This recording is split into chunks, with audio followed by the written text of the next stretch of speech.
So you've had a chance to think about the question of what is the genre of the book of the Song of Songs.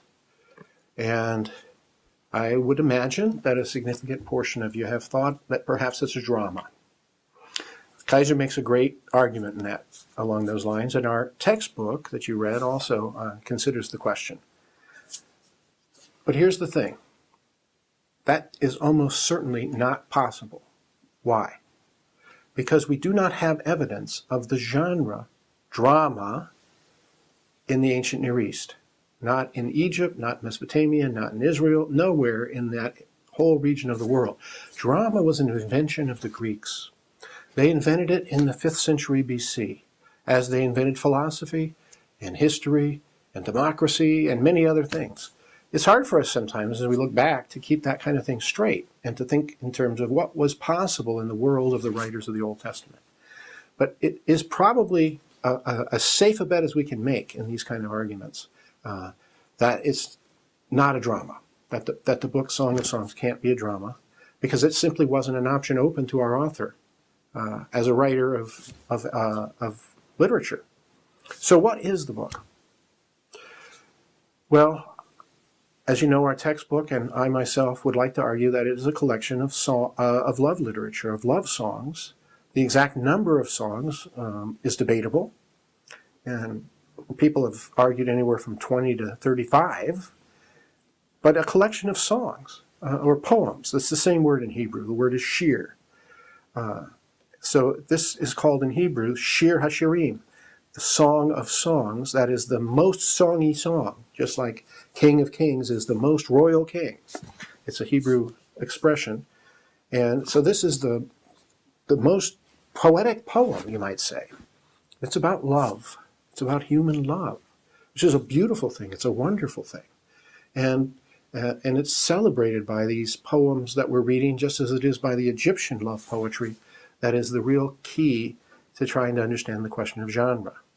It's important to consider that if we get the genre wrong, and I've said this before, but it bears repeating, if we get the genre wrong, we can't get the interpretation right. We just can't get there from here. We must start with a proper identification of genre, or we will misinterpret Scripture.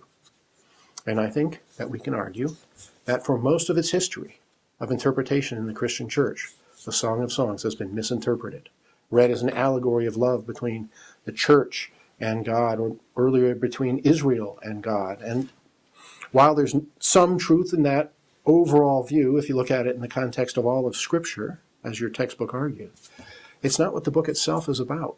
The book is about love. It's about human love. So is it then a celebration of human sexuality, as our textbook wants to argue?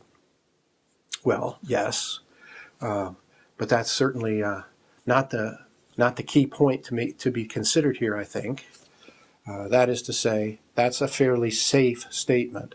Our textbook doesn't want to get close to the edge of the difficult issue raised by this book, but it's one that I want you to think about with me, and that I would actually ask you to write something about.